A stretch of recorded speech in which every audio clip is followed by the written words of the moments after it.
Independent agencies ने घुटने take दिए हैं दिल्ली सरकार के सामने। तरफ भारतीय जनता पार्टी कहती है हम 400 का आंकड़ा पार करेंगे, दिखाता है कि एजेंसीज का दुरुपयोग कर या डराकर धमकाकर ये जीतने का काम कर रहे हैं। तो जो इंडिपेंडेंट एजेंसीज हैं और जो आतंक उन्होंने मचाया उसको हम खत्म करेंगे। तरीके से एजेंसीज का दुरुपयोग हो रहा है। इंडिपेंडेंट एजेंसीज ने घुटने टेक दिए हैं दिल्ली सरकार के सामने।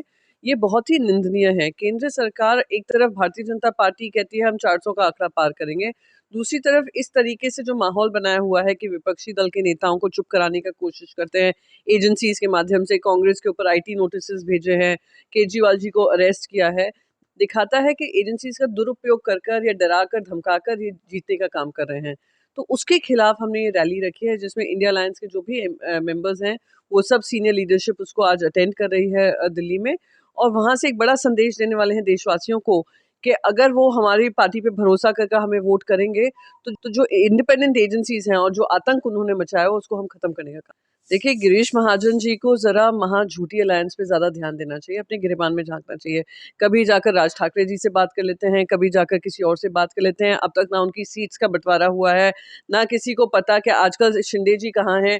अपने खुद के एमएलए से नहीं मिल रहे हैं, उनके खुद के एमएलए आकर विरोध कर रहे हैं, एमपीज आकर विरोध कर रहे हैं, और रोज आए दिन जूते चप्पल उन्हीं के तीनों पार्टीज में चल रहे हैं। तो उसे साबित करता है पहले अपने अपने परिवार को देखिए ना, दूसरे के ऊपर ये पत्थर फेंकने से बेहतर है कि जो शीशे के घर में रहते हैं अपने गिरेबान में झांके। तो गिरीश महाजन जी की बात को मैं ज्यादा ध्यान नहीं दूंगी, क्योंकि महाविकास अघाड़ी से ये लोग डरे हुए हैं। ये जानते हैं कि महाराष्ट्र की जनता इनको हराने के लिए आतुर है। कोई फ्रेंडली फाइट नहीं होगी और फ्रेंडली फाइट की ज़रूरत भी नहीं है। बहुत क्लियर है, और हमने जिस तरीके से हमने अपने पार्टी के टिकट्स अनाउंस की हैं, अपनी विनिंग सीट्स पे की हैं।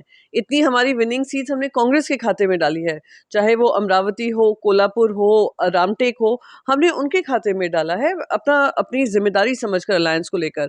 और अगर फ्रेंडली फाइट होती है तो फ्रेंडली फाइट फिर सिर्फ कांग्रेस की फ्रेंडली फाइट्स नहीं होंगी ना, फिर तो बाकियों की भी होंगी। तो ये गलत संदेश जाएगा। तो ये लोग कुछ इक्का दुक्का लोग बोल रहे हैं जो टिकट के इच्छुक थे, उनको टिकट डिनाय कर दी है कांग्रेस पार्टी ने, तो इसलिए वो बोल रहे हैं, पर होगी नहीं कोई फ्रेंडली। पालघर माझा मी पालघरचा। आजच पालघर माझाला सबस्क्राईब करा आणि आमच्या सोबत अपडेट रहा।